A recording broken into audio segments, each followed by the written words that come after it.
Welcome to Pimpy's Investment Chat, where we keep investment talk simple. And here's your host, Pimpy. What is going on out there, peeps? Let's get back to Iraq. There's not a whole lot going on outside of what we've been talking about recently. We know they are still trying to form the government. There's an issue with the presidency. If you guys remember the last time when Maliki resigned and we had to wait to get a prime minister, and it was like one after the other was denied. And eventually they got to Al-Kadhimi. Well, it's like the same thing all over again. Anyways, if you could hit the thumbs up button, I surely would appreciate that. And if you're not a subscriber, please hit that subscription button, because when you do, it helps out the channel, and I surely do appreciate that as well. Hey, if you're thinking about buying gold and silver, right now is the time. Check out our friends over at Money Metals Exchange. The link is down below in the description. If you are a first-time buyer and you spend more than $100, use promo code Pimpy, P-I-M-P-Y, and you will get a free half ounce of silver. We like free 99. We've seen gold and silver moving up. It's been consistently moving up at a slow, healthy pace, which is nice. Same with cryptos. So, it looks like the start of a small bull run so far with cryptos. And if you're thinking about buying cryptos, there is a link down below in the description. So the U.S. British reassure a peaceful solution to the Ukraine crisis still exists. And in all fairness, man, talk about elderly abuse. This guy here, he's not even really, let's be honest, he's not really running the country. He had a phone conversation with Putin. It did not go well. Putin's probably thinking, look, Obama, it's your third term. Remember what happened to Crimea? So anyways, Britain, I'm sure, is going, look, I understand he's got Alzheimer's, man, but we could get him to go along with so much more. The problem is, if you guys remember, Putin paid off all their debt to the Rothschild family. Yep, these central banks. And then he booted them all out of the country. And you can't do that. If you're a country that does not have a central bank ran by the Rothschilds, bad things happen to their leaders. Libya, Iraq, Iran, Cuba, North Korea, all at one time were the last countries, and then Iraq got one, Iran's got one. You see what's going on in Syria and Libya. North Korea never put one in there. Cuba put one in there. Yeah, their leaders end up dead. The United States labels them as some mean dictators that should be removed out of power and look for every excuse to go in and remove them. That's the power of the Rothschilds. Anyways, Britain and America confirmed on Monday that a peaceful diplomatic solution still exists to end the tensions between Russia and Ukraine as an alternative to the military option. The weird thing is, man, there's some reports coming out of the Ukraine that nothing is really going on with Russia and that the United States is just lying about it. And don't go, oh, that's not possible, man. That's just fake news. The truth of the matter is, you guys know we're capable. Remember weapons of mass destruction? Yeah, there's no weapons of mass destruction. Come on now. So it's Boris Johnson and the president consider the opportunity is still available for a diplomatic solution to the Ukraine crisis. He added that Johnson and Biden briefed each other on the stance of talks they had with other world leaders. They agreed that the window for diplomacy is still open and that Russia could back down from the threat to Ukraine. Yeah, I mean, we want peace, but he should be focused on what's going on in Iran. Confirmed to the news a closed meeting between Sadr and Al-Kadhimi in Al-Hana. We know what's going on there. We know that our boy Al-Kadhimi is just buttering up the big dog to make sure he's still got the post. A source from Sadr's office said that the leaders, Sadr and Al-Kadhimi, met at Sadr's house. The source told the agency that another individual will join them in the meeting to participate. So the news is reported that Al-Kadhimi will hold talks on several files with Sadr during a lightning visit to his government. It is reported that Sadr received on January the 6th Al-Kadhimi at his house in Al-Hana without issuing any clarification from the two sides about the meeting, but observers believe that Al-Kadhimi is seeking new support to win a second term to head the Iraqi government. I'm sure what they're really talking about is those people they plan on going after, like Maliki. During the past weeks, the leader of the Sadr's movement received at his home a bunch of different high-ranking political figures within Iraq and Kurdistan. Sadr seeks to form a national majority government by excluding some forces from it, led by the State of Law Coalition, Maliki. Unlike the rest of the Shiite forces within the coordination framework that demand a constitutional government in which all political forces in parliament participate, similar to previous sessions. So we know that Zabari was nominated and the courts are saying that they need to exclude him. That's an article a little bit later down the line here. But this is the new nominee. His name is Reber Ahmad. So they went ahead and posted his resume here, pretty much his biography. But I do want to highlight one part of his resume here that might get Sauter's interest. Appointed as Director of Combating Organized Crime in the Defense Department of the Foundation for the Protection of Security for 5 years.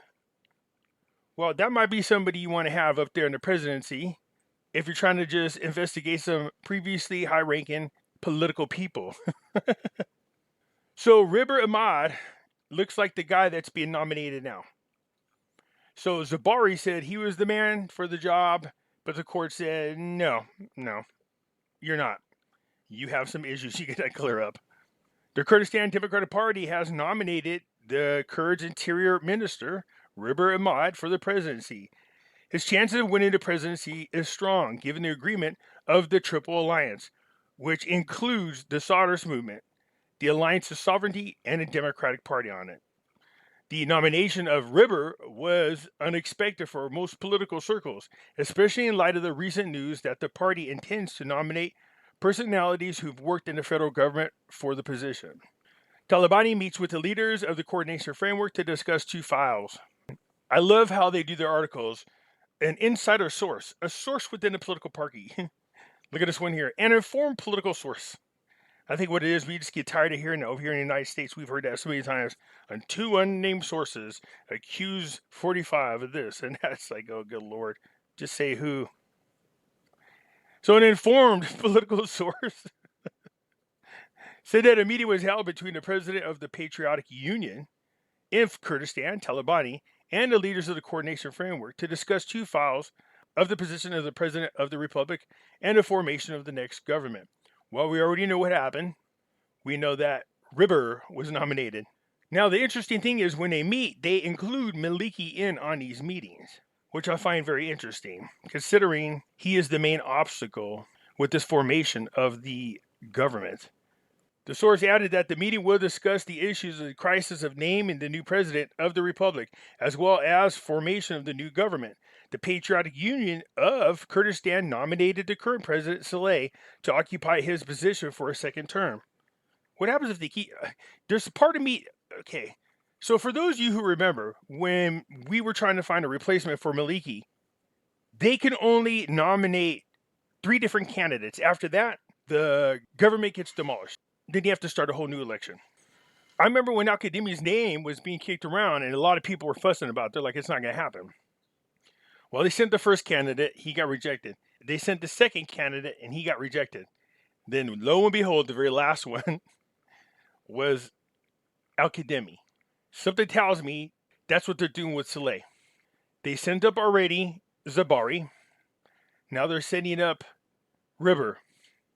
If for any reason he doesn't make it, something tells me that it's Saleh's going to be the last one and he makes it in. It's just a weird hunch I have. We'll see if I'm right. Al-Qadimi confirms the government's keenness to activate the Iraq-Chinese Framework Agreement.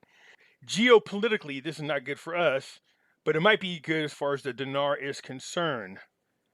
They plan on going in there and doing a lot of infrastructure and helping out Iraq with a lot of infrastructure. So, because Iraq is like the gateway and the main piece of their Silk Road initiative or their One Belt initiative. So Al-Qadimi is saying out loud that, hey, well, they're excited about this.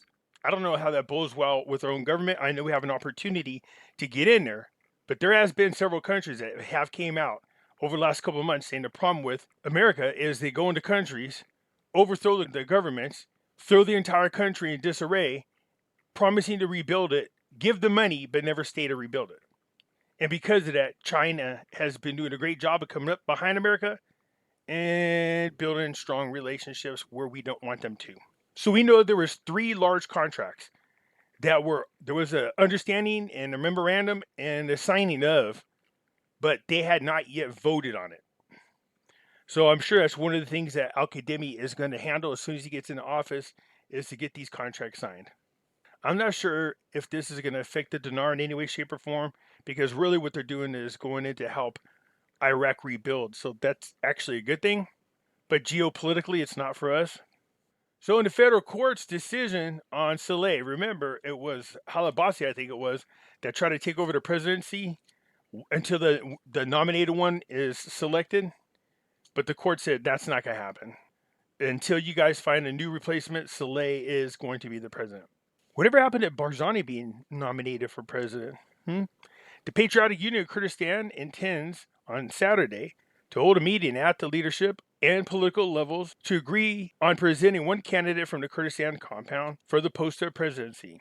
So basically, all the articles just saying is Talabani is there with Barzani, and they're all trying to come up with agreement on who the candidate should be.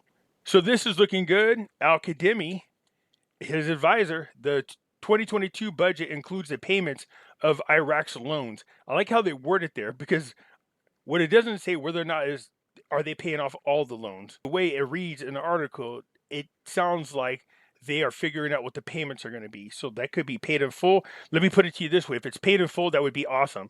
Because remember, they're done with Kuwait. They have no more compensation they have to pay. If they can pay off all the internal and external loans, that's awesome for them, because their credit rating goes up, obviously. The financial and economical advisor to the Prime Minister confirmed Saturday that the federal financial budget includes the payments of loans incurred by Iraq. The 2022 budget includes the repayment of loans owed by Iraq, and this is determined by the ratio of internal and external debt, and is called debt services. Usually these amounts are calculated and included in the budget, and their amounts are determined. And external debt is considered an important expenditure and is an important part of assessing Iraq's credit wall. As he included, it determines the country's ability to pay its debt so that the matter enjoys high management, noting that Iraq's keen to repay its loan and has a priority to pay it out of respect for Iraq's financial position and gives it credibility. So it makes it sound like they're paying off all their debt, but all they're doing is calculating how much they can afford. But if they could pay it all off, if they have the ability to do it, they should, because they don't owe that much, come to find out. It's like just over $300 million. So the news publishes the text of the agreement between Sadr and the Kurdistan Democratic Party. Remember, he made the statement that definitely caught a lot of people's attention. It says, it has become clear that Iraq has become prisoner of its corruption and dependency, as it's no longer possible to get out of the crisis inherited in the political process that controls its tracks without the concerted free will capable of laying solid national foundation to save the country in the face of comprehensive challenge that would restore considerations to the higher national interest by comparing building the state and its constitutional bodies and institutions and restoring its prestige in all fields and levels. This cannot be achieved without liberating its national will and liquidating everything that is outside its authority within the framework of the Constitution and the principle of separations of powers, strengthening the role of each of them and not interfering within its affairs.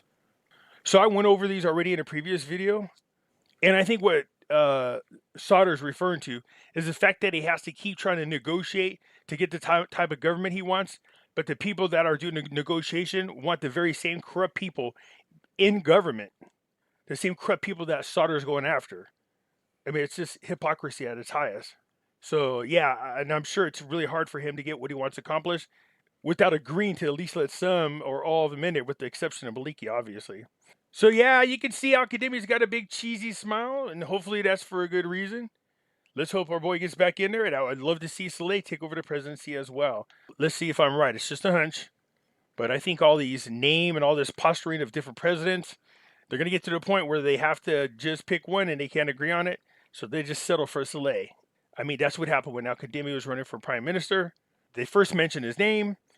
There was a lot of rumble about it. Then they put two other people in front of him, and they put him in as the third one. And there you have it. Anyways, that's it for now. You guys hit the thumbs up button. If you're not a subscriber, please do so, because when you do, it helps out the channel. And I surely do appreciate it. And I'll catch you later. I'm out.